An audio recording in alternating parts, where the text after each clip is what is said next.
이 빌립보서는 사도 바울께서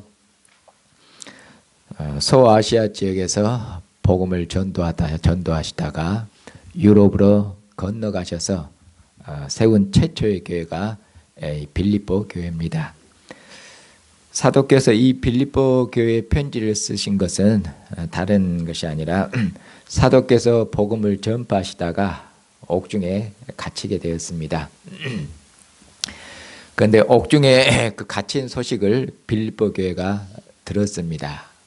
그래서 빌립보 교회가 사도 바울을 위해서 헌금해서 그들이 에바브라 디도를 통해서 사도 바울에게 헌금을 그처럼 보냈습니다. 그래서 사도 바울께서 에바브로 디도를 통해서 보내준 헌금에 대해서 사도께서 이 빌립보 편지를 써서 너희가 보내준 헌금을 잘 받았으며 너희가 보내준 헌금에 대해서 감사하고 너희가 첫날부터 지금까지 그처럼 사도의 복음 전파에 사도의 복음 전파와 선교사에게 사도를 후원함으로 이처럼 적극적으로 하나님의 복음의 교제에 참여하고 하나님의 사역에 참여한 것에 대해서 기뻐하고 그처럼 감사하느라고 그처럼 사도께서 빌립보서 앞부분에서 그렇게 말씀을 합니다. 그리고 또 에바브라 디도를 통해서 빌립보 교회의 소식을 들었는데 빌립보 교회에 시기와 다툼이 있다는 것입니다. 시기와 다툼이 있으면 교회가 통일되어 있는 것입니까? 분열되어 있는 것입니까? 당연히 교회가 분열되어 있는 것이죠. 다툼이 있기 때문에. 교회가 분열되어 있고 통일되어 있기 때문에 분열되어 있기 때문에 교회가 온전히 하나가 되지 못했습니다. 그래서 사도께서 이 빌립보 이제 편지를 써서 그들의 빌립보 편지를 써서 그들 안에 있는 그런 분열, 다툼 그런 것들을 이제 그런 잘못된 것들을 바로잡음을 통해서 교회를 온전히 하나가 되게 하시려고 교회를 온전히 하나가 되게 해서 하나님 보시기에 흠도 점도 없는 온전한 교회가 될 수 있도록 그처럼 교회의 잘못된 것을 또한 바로잡기 위해서 이 편지를 쓴 것입니다. 이것이 빌립보서를 기록한 이유입니다. 오늘 새 이제 벽두에 이 빌립보서 본문을 택한 것은 다른 것이 아니라 이제 우리가 또 새로운 한 해가 시작되었고 우리가 또 함께 이처럼 모여서 하나님을 찬양하고 경배하고 또 함께 기도할 뿐만 아니라 우리가 또 주님의 뜻을 분별하고 주님의 뜻을 봉사하기 위해서 우리가 함께 서로 모여서 그처럼 의논도 하고 그리고 섬기고 봉사도 하고 또 우리가 교제도 주 안에서 형제 자매로서 친교도 나누고 교제도 할 것이고 또 대화도 나눌 것이고 또 이런저런 어려움 가운데 있는 사람들을 돌아보고 병중에 있는 사람들도 신방할 것이고 그렇게 할 겁니다. 위로하고 격려하고 또 하나님의 자비하심을 나타내고 이런저런 이것이 이제 우리가 새해 우리가 함께 걸어가 함께 해야 될 일들입니다. 근데 이제 이런 모든 일을 함에 있어서 이제 가장 기본적이면서 가장 중요한 것이 있습니다.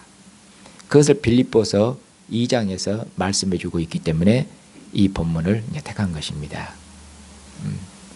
그러니까 빌립보서 2장을 이제 우리가 기억해야 됩니다. 빌립보서 2장에서 사도께서 말씀하시는 뭐냐면 이제 그리스도 예수의 마음을 품으라. 그리스도 예수의 마음을 닮으라는 것입니다. 그리스도 예수의 마음을 가지라는 말씀인데 이 그리스도 예수의 마음으로 모든 일을 행하라고 말합니다. 대화를 할 때도 그리스도 예수의 마음으로 봉사를 할 때도 그리스도 예수의 마음으로 교제를 할 때도 그리스도 예수의 마음으로 신방을 할 때도 그리스도 예수의 마음으로 긍휼과 자비를 베풀 때도 그리스도 예수의 마음으로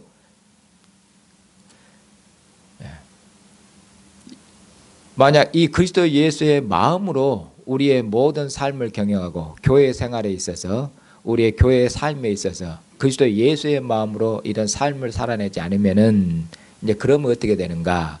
교회에 문제가 발생한다 그 말씀입니다. 우리가 우리 하는 모든 봉사가 유익해야 되는데 주님의 교회를 봉사하니까 유익해야 되지 않겠습니까? 또 형제 자매들이 모여서 교제하고 대화를 나누는데 유익해야 되지 않겠습니까? 하나님의 이름으로 긍휼과 자비를 베푸는데 그것이 유익해야 되지 않겠습니까? 그런데 그리스도 예수의 마음으로 행하지 않으면은 그런 모든 것들이 유익 안 한 정도가 아니라 해롭다는 말씀이고, 그것이 형제를 무너뜨리며 교회를 무너뜨린다는 것입니다. 그런 점에 있어서 아주 중요합니다. 제가 봤을 때는 가장 신자의 믿음 생활 중에서 가장 중요하고도 중요한 그 중에 하나가 그리스도 예수의 마음을 품는 것, 다른 말로 하면 겸손입니다. 이것이 빌립보서 2장에 가르칩니다. 이것은 우리가 평생에 기억해야 됩니다. 겸손을 잃으면은 여러분들이 도덕적이고 윤리적인 품성, 여러분들이 갖춰야 될 여러 가지 인격 중에서 한 가지를 잃은 게 아니라 겸손을 잃으면은 다 잃은 것입니다. 그리고 겸손이 없으면은 믿음도 없는 것이며 그의 모든 것은 전부 헛된 것입니다. 명심하셔야 됩니다. 겸손을 잃으면은 다 잃은 것입니다. 모든 경건이 헛것입니다.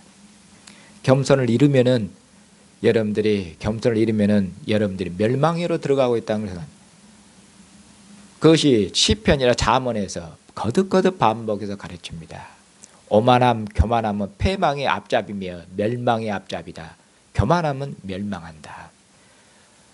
그리고 성경에서도 아담이 왜 범죄했습니까? 아담이 왜 넘어졌습니까? 아담이 넘어진 것이 교만해서 넘어졌다고 성경은 말씀합니다. 심지어는 천사들 중에서도 가장 신분이 높았고 그 신분과 지위가 굉장히 높고 거룩했던 마귀입니다.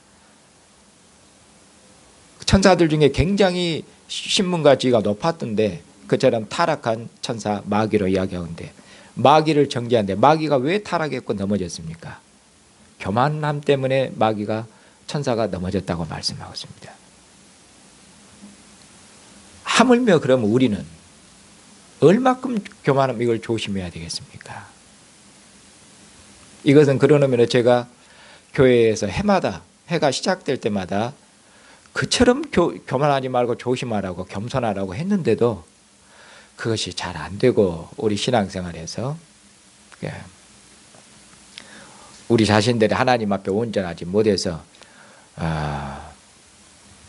우리가 항상 겸손하지 못하고 겸손해서 지나쳐서 우리가 하나님 앞에 넘어지는 경우들이 많이 있는 것을 봅니다.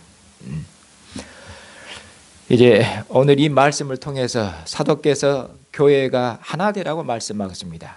교회 안에 있는 모든 분열과 모든 다툼을 제거해서 극복해서 교회가 하나가 되라고 말씀하기 때문에 말씀 중에 저도 저에 대해서 잠깐 여러분들한테 말씀을 드리려고 그렇습니다.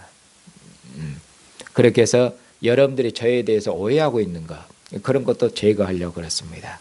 그렇게 해서 저와 여러분을 하나가 되게 하는데 장벽을, 하나가 되라는데 소통을 막는 데 있어서 그런 벽들을 무너뜨리려고 그렇습니다. 그렇게 해서 저와 여러분이 먼저 하나가 되어야 되겠고 형제와 자매들이 하나가 되어야 되겠고, 이것보다 중요한 것이 없죠. 그리고 나서 우리가 하나가 돼서 그 다음에 그 다른 일도 해야 될 거 아닙니까? 그 다음에 봉사도 할 것이고, 그 다음에 다른 사람 일도 돌아볼 것이고, 그 다음에 이런저런 일도 할 것입니다. 그렇기 때문에 우리가 저와 여러분이 하나 되고 여러분들 형제와 자매 여러분들이 하나가 되는 것, 이것보다 중요한 일이 없습니다. 네. 그런 점에서 이런 점을 생각하시면서 들으시기를 바랍니다. 자, 2장 1절을 보십시다. 그러므로 그리스도 안에 무슨 권면이나 사랑에 무슨 위로나 성령에 무슨 교제나 긍휼이나 자비가 있거든. 거기 보시면은 무슨 권면이 있습니까? 무슨 위로나 무슨 교제가 있습니까? 또 어떤 긍휼이나 자비가 있습니까? 이런 얘기죠. 그런데 그 권면 앞에 그리스도 안에서 이런 말이 붙어 있고, 그리고 어떤 무슨 교제나 긍휼이나 자비가 있거든, 이 말씀 앞에 성령이 붙어 있고, 또 사랑에 무슨 위로나 했을 때 사랑이란 말씀이 붙어 있습니다. 표현이 비슷비슷하죠. 그래서 1절 말씀을 자세히 관찰해 주의 깊게 살펴보시면은 그리스도 안에서라는 말씀과 성령 안에서 이 말씀은 같은 말씀입니다. 그리고 사랑 안에서 사랑에 무슨 일어나 이건 같은 말씀입니다. 그러니까 그리스도 안에서 성령 안에서 사랑 안에서 어떤 의미 이게 다 같은 말씀입니다. 어떤 의미로 같은가? 그러니까 사도께서 지금 권면하는데 그리스도 안에서 무슨 권면이 있는가 이렇게 말해요. 그럼 그리스도 안에서란 말씀은 무엇입니까? 그리스도 안에서 그리스도는 왕이십니다. 그러니까 우리가 그리스도 안에 있다 그러면 왕 안에 있다 그러면 우리는 왕의 백성이다 그 말입니다. 그러니까 그리스도 안에서 그러니까 우리는 그리스도의 백성으로서 우리는 그리스도의 백성 공동체입니다. 이것이 그리스도 안에 있다는 의미입니다. 그 다음에 성령의 무슨 위로나 말이죠. 우리가 어떤 하는 위로나 긍휼이나 자비를 베푸는데 우리가 이런 이제 교회 활동 아닙니까? 이런 교회 모든 활동은 무슨 활동입니까? 성령 안에서 활동, 즉 영적인 활동이다 말이며 성령 안에서라는 의미입니다.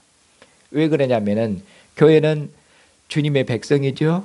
우리가 주님의 백성 공동체입니다. 또한 동시에 교회는 한 성령 공동체입니다. 하나님의 영이 교회 안에 있고 우리가 교회에 세례받음을 통해서 교회에 들어옴을 통해서 우리는 한 성령을 마시는 한 영의 공동체로 지어졌다고 그렇게 말씀하죠. 고린도전서에서. 그러니 우리는 성령 공동체입니다.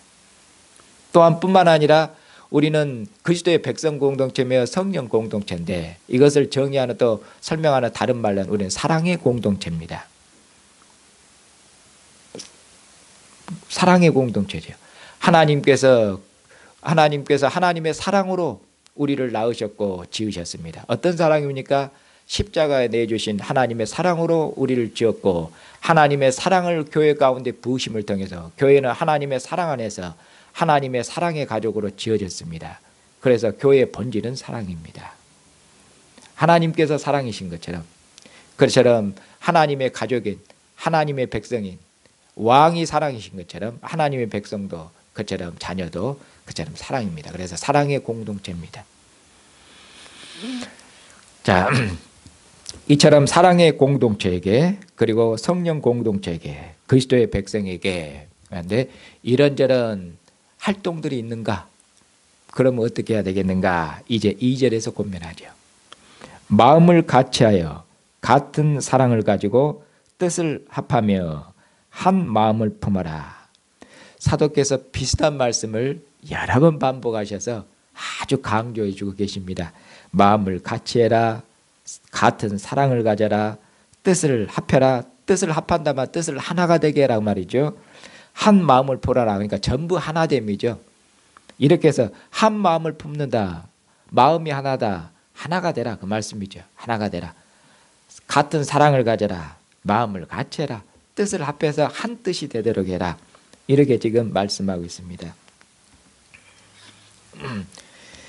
그러면 그 다음에는요. 그러면 어떻게 하는 것이 뜻을 하나로 모으는 거? 우리가 어떻게 해야 뜻을 하나로 모을까요? 끝장 토론을 해서 뜻을 하나로 모을까요? 끝장 토론하면 생각을 하나로 모아질까요? 아니면은 대화를 하면 할수록 어째 생각이 다양해지고 하나가 되기가 힘들까요?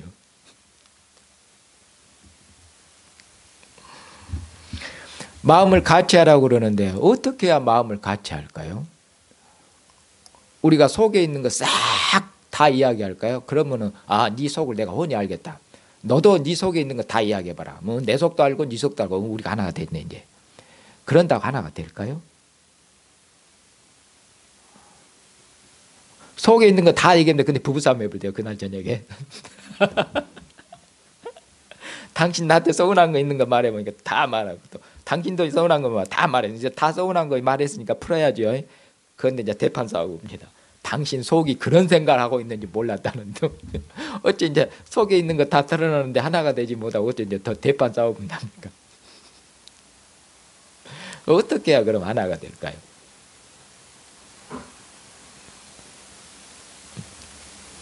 그것을 사도께서 뒤에서 말씀하십니다. 이렇게. 어떻게 하나가 되느냐. 3절에 아무 일이든지 모든 일입니다.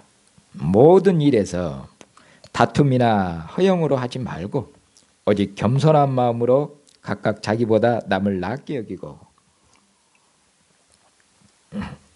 다툼이나 허영으로 하지 말고 겸손한 마음으로 각각 자기보다 남을 낫게 여기라.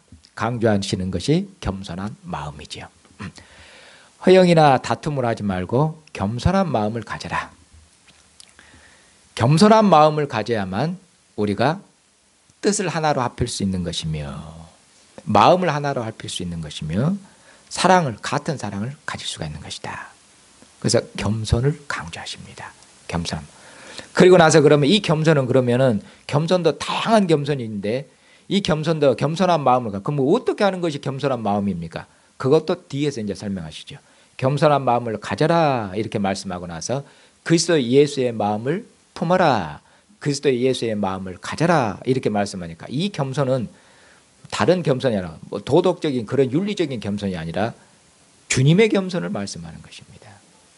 그래서 주 예수 그리스도의 마음을 품어라 하고 주 예수 그리스도의 겸손을 뒤에서 자세히 풀어서 이제 설명함을 통해서 교회가, 형제 자매들이 다 주님의 마음을 품을 수 있도록, 주님의 마음을 가질 수 있도록, 주님의 겸손한 마음을 닮을 수 있도록, 그렇게 해서 뜻을 하나로 모아서 마음을 하나로 합해서 그렇게 해서 교회가 다툼이나 분열이 없이 교회를 힘있게 능력있게 주님 오시는 그날까지 주님의 뜻을, 주님의 교회를 봉사할 수 있도록, 그것이 사도께서 지금 말씀하시고자 하는 바입니다. 그리고 나서 이처럼 겸손한 마음으로 각각 자기보다 남을 낫게 여기고, 자기보다 남을 낫게 여기란 말은 항상 상대방을 우월하게 생각하고 나는 열등감을 가져라 이런 말씀 아닙니다. 열등감을 가지면은 심각합니다. 열등감을 가진 컴플렉스 빠지시면은 그 열등감을 가지신 분들은 굉장히 그 정신적으로나 심리적으로나 문제가 많습니다. 우월감을 가진 사람들만 문제가 있는 것이 아닙니다. 열등감 가진 분도 심각하고 나중에 비관적이 되면 그냥 자살할지도 모르셔요. 그 열등감이 극화되면 그렇게 됩니다. 여기서는 자기보다 남을 낫게 여기라 말은 항상 그 열등감을 가지라 그런 얘기가 아니라고 말씀 여러 번 드린 것 같습니다. 자기보다 남을 낫게 여기라는 말은 무슨 말씀이냐면, 형제, 여기서 남은 형제와 자매죠. 형제와 자매를 낫게 여긴다는 말은 형제와 자매를 섬기라는 말씀입니다. 사랑의 종으로, 그런 의미로 형제와 자매를 사랑의 종이 되어 섬기니까, 그런 의미로 형제와 자매는 나보다 낫습니다. 섬김의 대상이니까. 그런 의미로 여기서 형제 위에서 나는 형제로부터 섬김을 받아야 되고 나는 형제로부터 군림해야 되고 이렇게 자기를 높이고 그런 것이 아니라 형제를 섬기는 것은 종이 섬기는 거 아닙니까?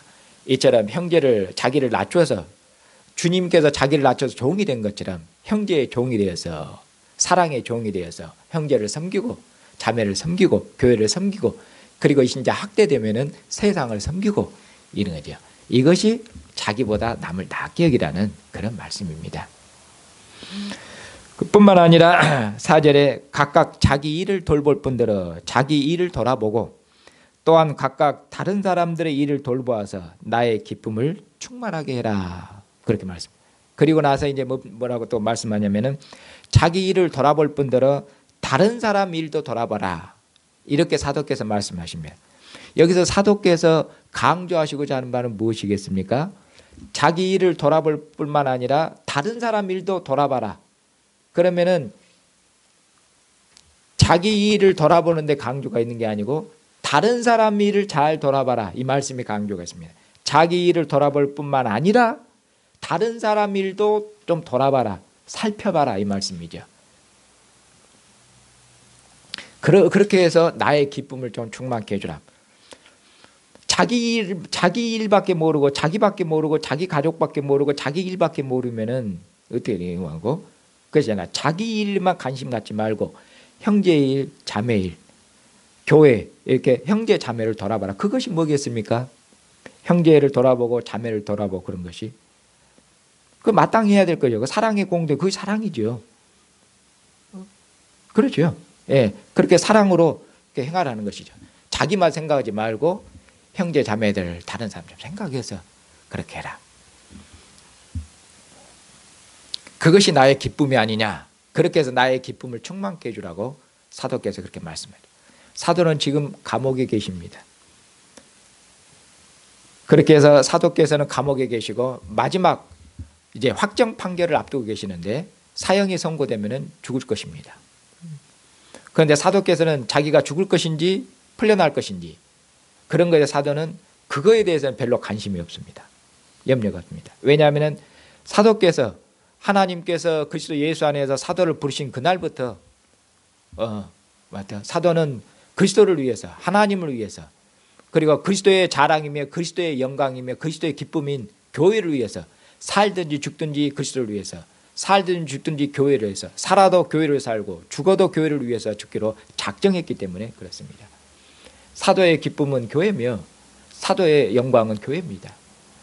그런데 사도께서 빌립보 교회를 세웠지 않습니까? 사도께서. 그런데 교회가 온전치를 못해요. 얼마큼 사도가 이 소식을 들었을 때 염려하겠습니까? 한편으로는 사도를 생각해서 헌금을 보내니 감사합니다. 그것은 격려해야 되겠죠. 잘하고 있는 것이죠. 예. 하나님의 착한 일에 하나님의 선하신 사업에 그들이 참여하고 있는 거 얼마큼 감사하고 격려해야 되겠죠. 교회가 잘하고 있잖아요. 그런데 교회 안에 보니까 시기와 다툼을 해서 사랑이 이제 깨어지고 사랑이 깨어진 것이죠. 시기가 있고 다툼이 있다는 게 이미 사랑이 깨진 것입니다. 그러니 사랑을 회복해야 될 거 아닙니까? 그 말 들으면은 어떻게 했습니까? 교회 분위기가 어쩌고 교회가 어떻게 되겠습니까? 여러분 부모님들이 싸움 마시면은 자녀들 어쩐지 아시죠? 부모님 싸움하면은 자녀들이 그 가정의 집에 들어가기가 싫어요. 분위기가 어쩌죠. 부부싸움하고 나면 그 다음에 가정 분위기가 어쩐지 여러분들이 잘 아시잖아요. 지금 빌립보 교회 상황이 어쩐지 분위기가 어쩐지 아실 거 아닙니까? 더더구나 교회에서 앞장섰던 교회를 봉사했던 분들, 교회에 유력한 분들이 그냥 시기하고 다퉈버렸는데 교회가 어쩌겠습니까? 저 막내들이 싸운 정도가 아니라 교회 상당한 위치에 있는 사람들이 싸웠으면은 교회 분위기가 그림이 샥 그려지죠. 이런 가운데 있습니다.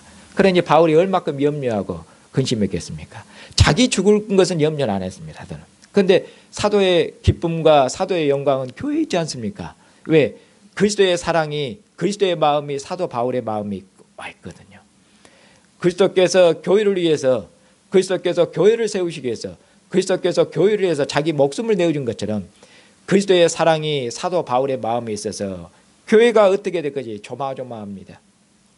그리스도께서 자기의 전생을 교회를 위해서 하신 것처럼 사도도 그리스도를 따라갈 것입니다. 그리스도를 닮을 것입니다. 그러니 교회가 온전치 못하니 얼만큼 사도 바울의 마음이 걸렸겠습니까? 그러니 너희가 이처럼 사랑으로 다른 사람들을 돌아봐서 사랑을 회복하고 사랑이 풍성하게 나타냄을 통해서 나의 기쁨을 좀 충만케 해주라. 이런 말씀이죠. 이런 점에 있어서 우리가 사랑으로 형제와 자매들을 사랑으로 돌아봐야 되겠죠. 당연히 병중에 있으면 그래서 사랑으로 돌아보고 신방합니다. 어려운 가운데 신방하고 함께 기도하고 그렇습니다. 그러면 이제 교회 함께 있다가 그럼 나간 형제들은 어떻게 할까요? 나간 자매들. 교회 함께 있는데 형제와 자매들이 나갔습니다. 당연히 돌아봐야 되겠죠. 여러분들.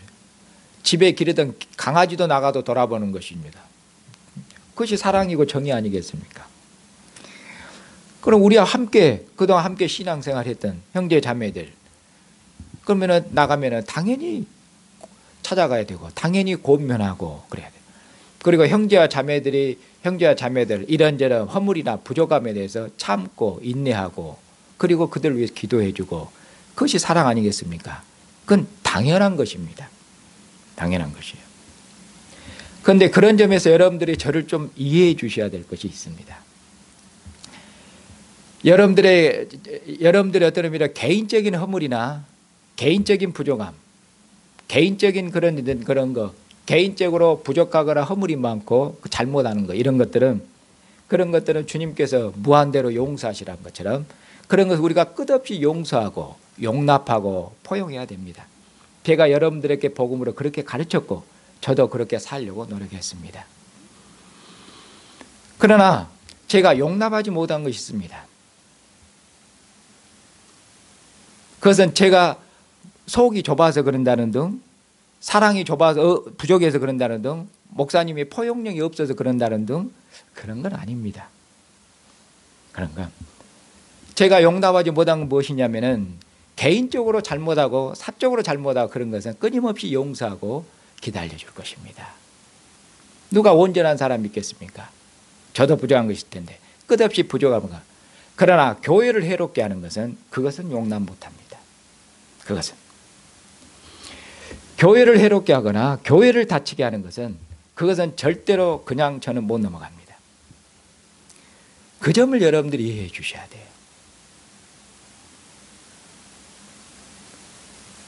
그러면 이것이 교회에 해롭다고 판단하는 건 누가요? 그것이 목회자가 한 판단입니다. 제가 봤을 때는 아닌데요, 목사님. 그럴 때는 여러분들이 그때는 목사님을 신뢰하고 목사님의 위치가 무엇인지 생각해 주셔야 됩니다. 여러분들이 형제를 사랑하십니까? 그러면은 여러분들이 목사님의 형제를 더 사랑한다고 생각해 주셔야 됩니다. 그것이 여러분들의 겸손입니다. 여러분들의 위치고. 여러분들이 교회를 사랑하십니까? 교회를 세우기를 원하시고 형제를 부족한 거 세워주기를 원하십니까? 목사님은 교회를 더 사랑하시고 목사님은 교회를 더 생각하고 교회에 위해서 더 염려 근심하고 세워주기로 하는 거 여러분들이 그렇게 생각해 주셔야 됩니다. 그렇지 않고 여러분들이 저에 대해서 이런저런 생각하거나 의심하면은 이제 저와 여러분들에게 벽이 생기는 것이고 저와 여러분들이 하나가 되는 것이 끊어지는 것입니다. 그러면은 교회가 심각해집니다. 어렵습니다. 그 점을 진짜 여러분 이해해 주셔야 돼요. 제가 마음이 좁아서거나 사랑이 좁아서 부족해서 그런 것이 아닙니다. 맞아요.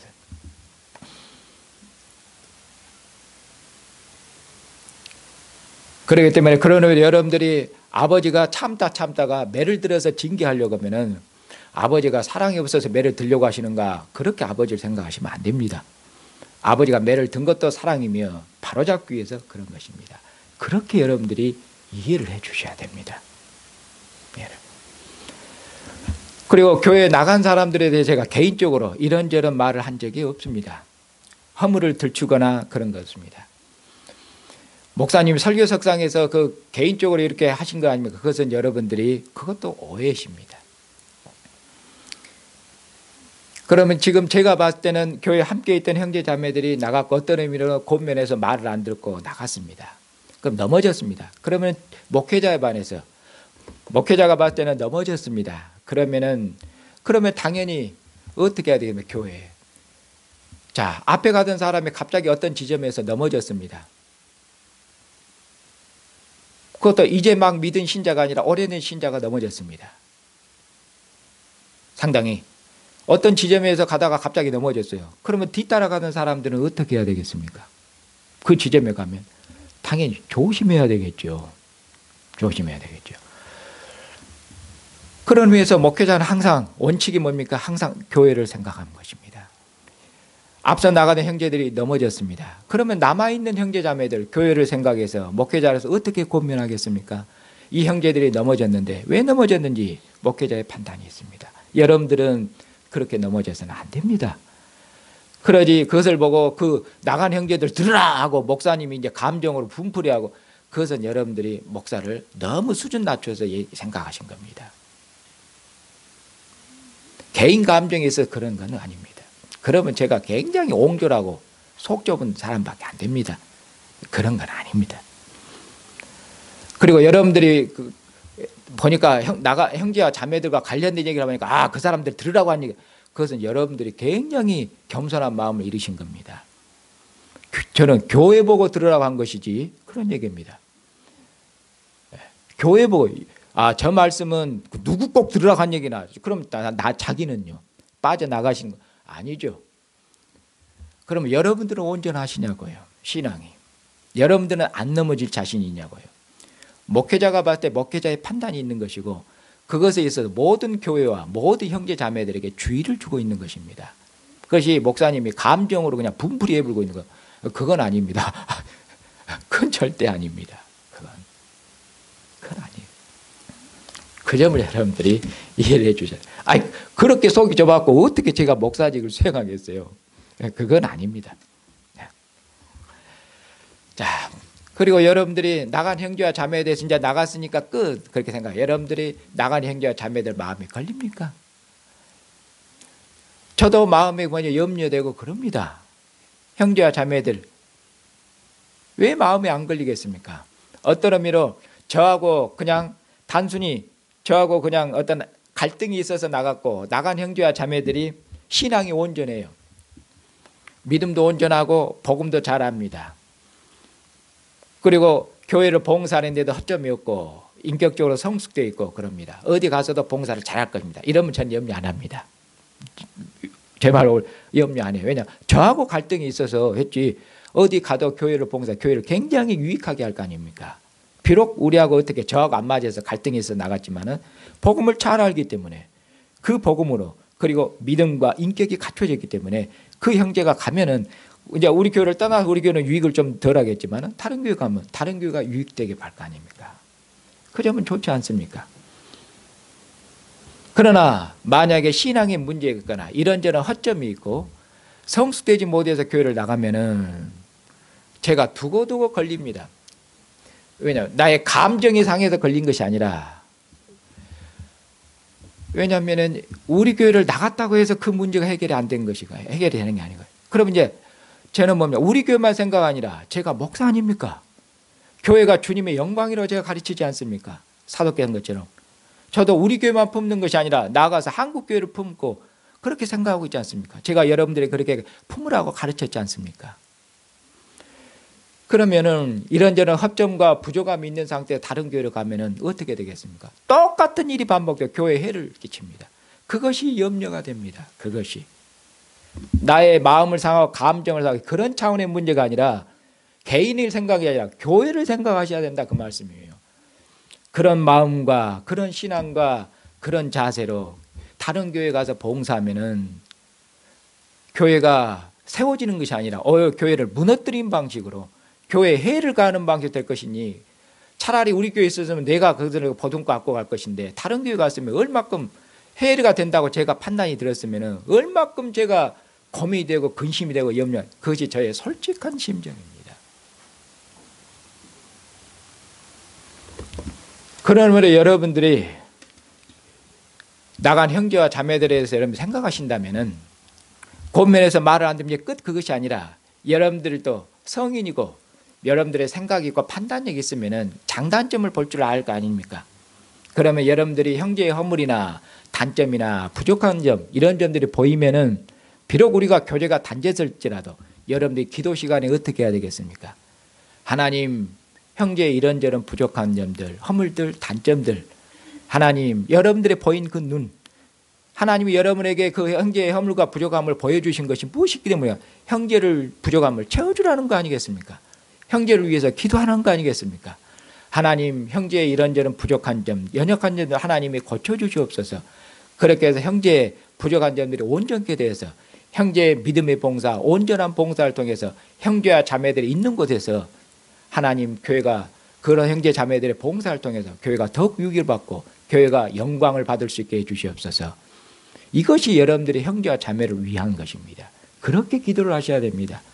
그냥 막 생각만 하는 것이 아니라 그들이 온전하게 될 수 있도록 그리스도인으로서 빛을 발할 수 있고 영광을 발할 수 있도록 주님의 교회에 덕을 세울 수 있도록 주님의 교회를 세우는 일을 할 수 있도록 성숙해질 수 있도록 그렇게 여러분들이 쉬지 않고 기도하면은 하나님 여러분 기도에 응답해 주실 것이고 또 시간이 지나면은 저나 여러분이나 또 나간 형제들이 정직하게 하나님 추구했으면 시간이 지나서 좀 더 성숙해서 우리가 또 만납니다. 다시 돌아오고 성숙하면 어렸을 때 싸웠다 나중에 크면 아이고 부끄럽잖아요. 아무것도 아니니까 다퉜다고. 정직하게 하나님 앞에 추구하면은 시간이 지나면은 지금 우리가 극복을 못해 또 시간이 지나 성숙하면은 다시 만나요. 주 안에서 우리가 그런 소망을 가져야 되고 형제와 자매에서 그런 마음 품고 기도하셔야 된다 그런 말씀입니다. 네. 자, 그 다음에 이제 주님께서 너희 안에 이 마음을 품으라. 그리스도 예수의 마음이다. 이제 그리스도 예수의 마음을 품고 그리스도 예수의 마음을 가지라고 권면하십니다. 자, 그럼 그리스도 예수의 마음은 어떤 마음이신데요? 6절에서 그는 근본 하나님의 본체시나 하나님과 동등됨을 취할 것으로 여기지 아니하시고 오히려 자기를 비워 종의 형체를 가지사 사람들과 같이 되셨고 사람의 모양으로 나타나사 자기를 낮추시고 죽기까지 복종하셨으니 곧 십자가에 죽으심이라. 이것이 그리스도의 겸손한 마음, 그리스도의 마음입니다.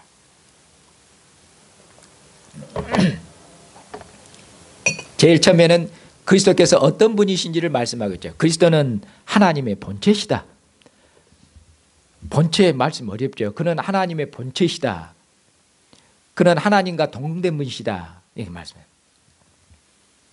그는 하나님과 동등된 분이십니다. 하나님의 본체란 말씀도 하나님과 동등된 분, 높임을 말씀해요. 그는 하나님을 보여주신 하나님, 창세전부터 요한복음에는 아버지 함께 계신 아들 이렇게도 말씀해요.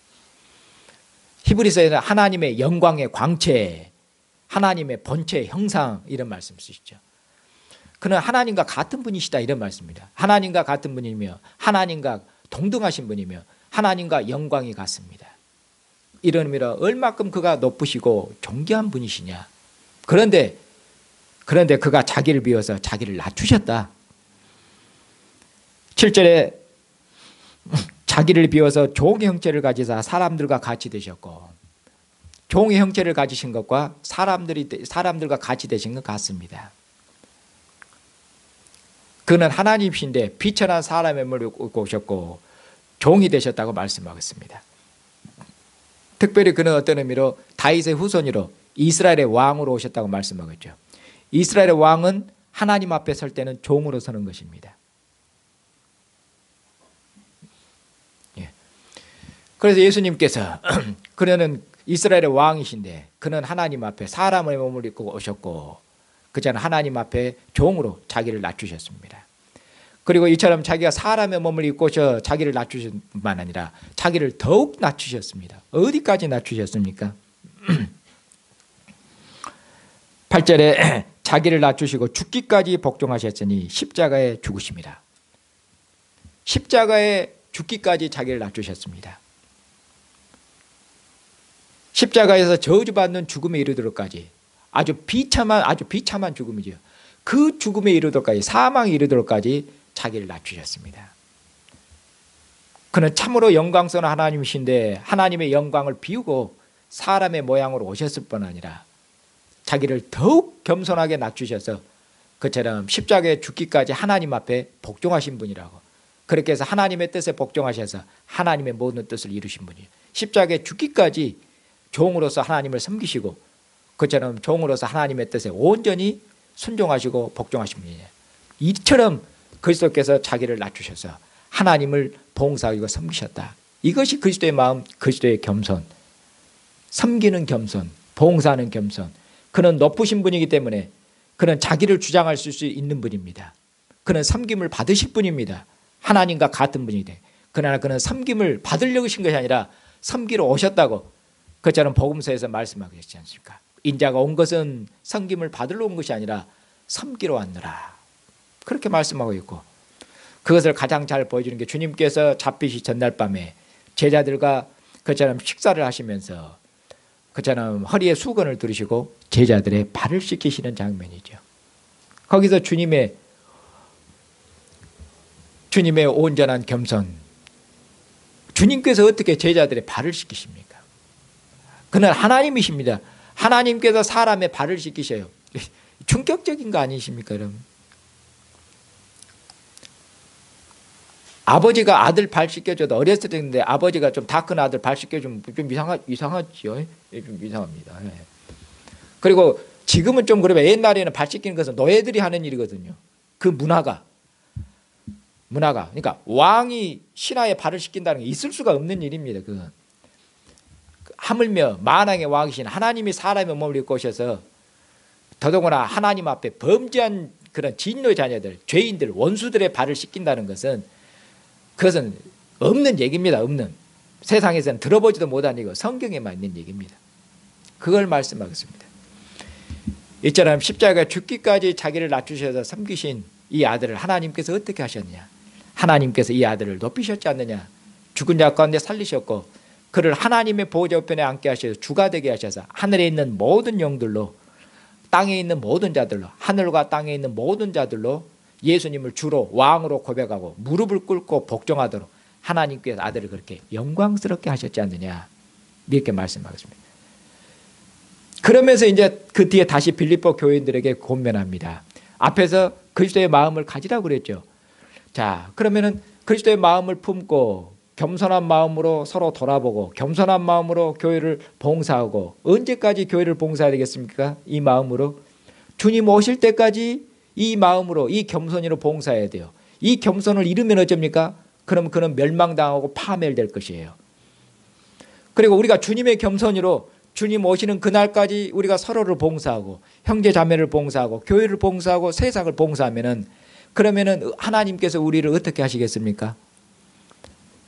하나님께서 겸손한 봉사를 하신 아들을 지극히 높이신 것처럼 우리가 주님의 마음을 품고 그리고 겸손으로 우리가 서로를 봉사하고 교회를 봉사하면은 주님께서 우리를 어떻게 하시겠다 그 말씀입니까? 하나님께서 우리를, 그리스도에게 영광을 주신 하나님께서 우리에게 존귀와 영광을 주셔서 그리스도께서 앉으신 그 영광의 자리에 우리를 함께 하시며 썩지 않고 쇠하지 않는 영광의 면류관, 썩지 않고 쇠하지 않는 영원한 하나님의 나라를 너희들에게 선물로 하나님이 우리 주실 것입니다. 그것이 우리의 구원 아닙니까? 그래서 바로 뒤에 이제 말씀하시기를 12절과 13절 보시면은, 그러므로 나의 사랑하는 자들아, 사랑하는 자들로 이제 부르면서 너희가 나 있을 때뿐 아니라 더욱 지금 나 없을 때에도 항상 복종해서 두렵고 떨림으로 너희 구원을 이루라. 너희 안에서 행하시는 이는 하나님이시니 자기의 기쁘신 뜻을 위하여 너희에게 소원을 두고 행하게 하신다. 여기 보면 항상 복종해라, 두렵고 떨림으로 너희 구원을 이루라. 너희 안에서 행하신 이는 하나님이시다. 그러면 너희 안에서 소원을 또 행하시는 분은 하나님이다. 그러면 하나님께서 우리 안에서 하나님의 소원을 두시고 하나님의 기쁘신 뜻을 행하게 하십니다. 그럼 하나님께서 하나님께 우리에게 주신 소원은 무엇이고 하나님의 기쁘신 뜻은 무엇이겠습니까? 빌립보서에서 1장에서 처음부터 말씀하기를, 1장 한번 보십시다. 이 말씀 더 이해를 위해서 1장 3절, 4절, 5절, 6절만 읽겠습니다. 내가 너희를 생각할 때마다 나의 하나님께 감사하며 간구할 때마다 너희 무리를 위하여 기쁨으로 항상 간구함은 너희가 첫날부터 이제까지 복음을 위한 일에 참여하고 있기 때문이라. 너희 안에서 착한 일을 시작하신 이가 그리스도 예수의 날까지 이루실 줄을 우리는 확신하노라. 말씀이죠. 지금 빌립보 교회가 사도께서 빌립보 교회가 사도 바울의 복음 전파를 듣고 그리고 복음을 받아들인 그날부터 사도의 복음 사역에, 복음 선교사에게 적극적으로 후원한 교회입니다. 그것이 복음으로 첫날부터 지금까지 교제하거든요. 그런데 여기 보니까 교회에 그처럼 하나님의 복음을 위해서 열심을 내고 사도 바울을 생각하고 사도 바울을 사모하고 사도 바울의 선교사에게 적극적으로 동참하도록 하신 이 일이 그들이 하고 한 일인데, 실은 그들에게 그런 마음을 주고 그들에게 그런 소원을 두고 그들이 그런 일을 기쁨으로 열심으로 참여할 수 있도록 하신 분이 실은 누구라고 말씀하겠습니까? 너희 안에서 그 일은 실은 하나님이 시작하신 일이다. 그렇게 말씀하고 있죠. 그들에게 하나님의 복음 사역에 동참할 수 있도록, 열심을 낼 수 있도록, 헌신할 수 있도록, 그들의 생명을 드릴 수 있도록 모든 걸 드려요. 그들의 마음에서 그런 불꽃을, 열정을 불러일으킨 건 하나님이십니다. 하나님이시에요. 그들의 마음에 불꽃을 불러일으킨 것이죠. 그것이 하나님께서 교회에, 우리 마음에 하나님의 뜻을 두고 소원을 두신 것이에요. 그렇게 해서 그들이 뭘 시작했습니까? 복음으로 교제하고 복음으로 봉사하고 복음으로 섬기고 이것을 시작했습니다. 그런데 언제까지 이 일을 계속해야 될 것입니까? 마치는 날까지, 주님 오시는 그날까지 계속해야 될 것입니다. 우리 안에서 그것이 하나님이 하고 계시는 일입니다. 이 일을, 우리 안에서 시작하신 이 일을 겸손한 마음으로, 헌신과 사랑으로, 섬김으로, 높임이 아니라 자기를 자랑하고 자기 의를 드러낸 것이 아니라 형제의 종으로서 섬기는 방식으로 그것을 주님 오시는 그날까지 이런 마음과 자세와 태도로 형제와 자매를 섬기고 교회를 봉사해라. 그것이 뭡니까? 두렵고 떨림으로 너희 구원을 이루라. 항상 복종해라. 그 말씀입니다. 우리 안에서 시작하신 그 하나님의 일, 하나님이 우리 안에서 일하고 계십니다. 역사십니다. 하나님이 겸손한 마음으로 사랑의 마음으로 불꽃 같은 열정으로 우리 안에 이 불꽃을 꺼버리면 안 됩니다. 우리 안에 시작하신 하나님께서 우리 마음에 사랑을 부으셔서 살든지 죽든지 사도처럼 우리도 교회를 위해서 살고 주님을 위해서 살고 형제를 위해서 살고 살아도 형제를 위해서 죽어도 교회를 위해서 살도록 우리 마음에 그처럼 사랑을 부으셨고 불꽃을 불러일으켰습니다. 교회를 위해서 못할 것이 없습니다. 교회를 위해서 다 할 것입니다. 목숨까지도 내놓을 것입니다.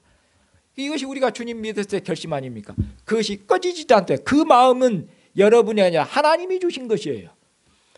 그렇게 해서 여러분이 주님 올 때까지 주님의 교회를 봉사할 수 있도록 그렇게 해서 주님께서 주님의 일을 해나가시고 하나님의 일을 해나시고 하나님은 영광을 받으실 거고 그런 겸손한 봉사를 통해서 세상에 여러분들이 그런 마음과 자세로 또 세상에 나가서 봉사하면 그것이 세상에 빛으로 나타나는 것입니다. 그래서 뒤에서 말씀하시기를 15절에 모든 일을 원망과 시비가 없이 하라. 14절 이렇게 말씀하시고 나서 15절에 이는 너희가 흠이 없고 순전하여 어그러지고 거스르는 세대 가운데서 하나님의 흠 없는 자녀로 세상에서 그들 가운데 빛들로 나타내며 생명의 말씀을 밝히는 것이다. 이렇게 말씀하고 계시지 않습니까? 이것이 여러분들의 겸손과 여러분들의 섬김과 여러분들의 봉사가 헌신이 그것이 악에 속해 있는 사단의 권세에 있고 악에 속해 있는 나라와 정반대되는 빛의 나라에 속해 있고 빛의 아들들인 그것이 교회의 특성입니다. 하나님의 백성의 특성이에요. 이 세상은 다 사람들 위해 군림하려고 하고 그리고 자기를 자랑하고 사람들로 섬김을 받으려고 하지 사람들로부터 섬기려고 하지 않습니다. 우리가 서로 섬기려고 하면 세상에 아무 문제가 발생하지 않을 것입니다. 그런데 왜 세상은 이처럼 자기 위에 군림하고 사람들 위에 군림하고 자기를 높이고 자기를 자랑하고 섬김을 받으려고 하는가? 왕처럼 군림하고. 왜냐하면 하나님 앞에 반역한 나라거든요. 이 세상이. 누구요? 우리 조상 아담이 선악과를 따먹은 거. 내가 하나님처럼 되리라.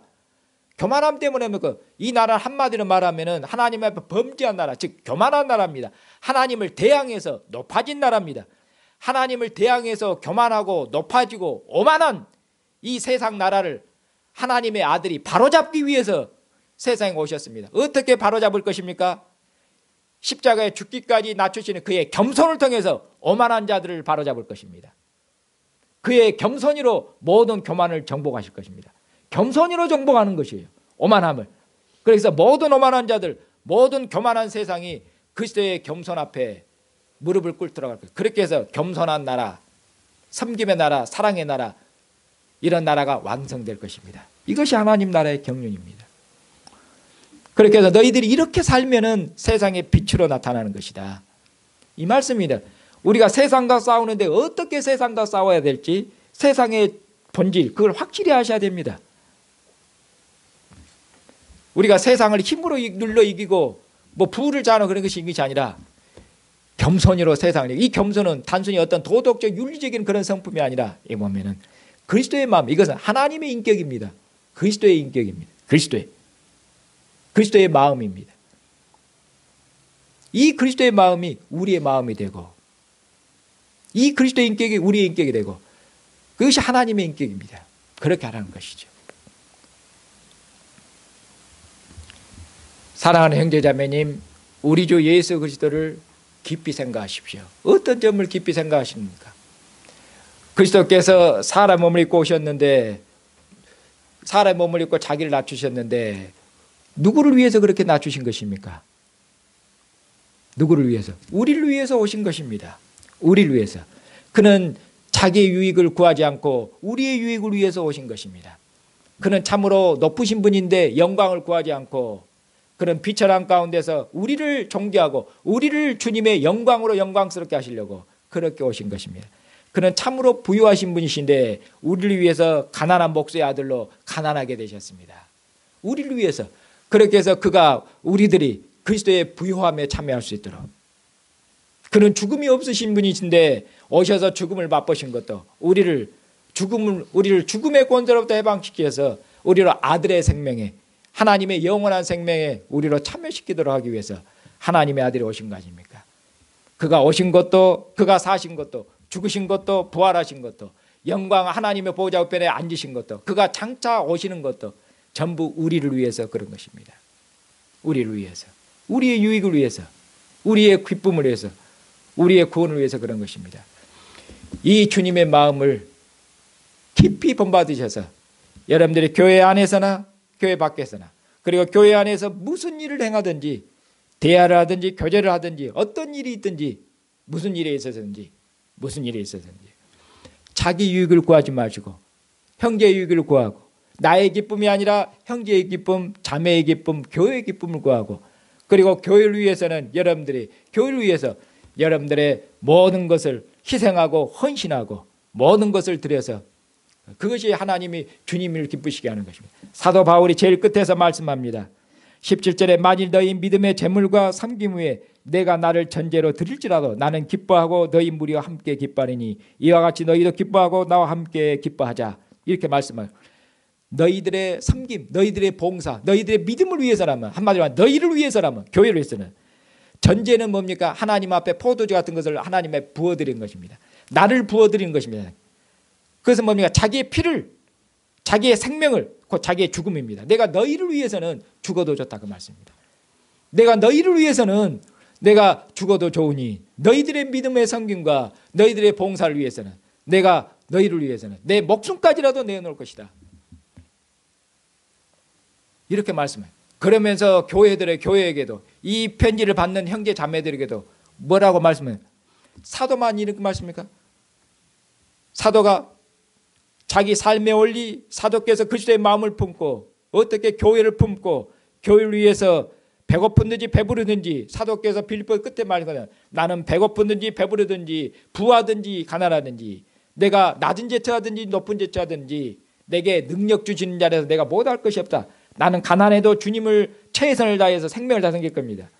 부여해도 교만해지지 않을 것입니다. 높은 자리에 둬도 오직 주님만을 위해서 할 것이며 교회를 위해서 할 것입니다. 못할 것이었습니다. 교회를 위해서, 그리스도를 위해서.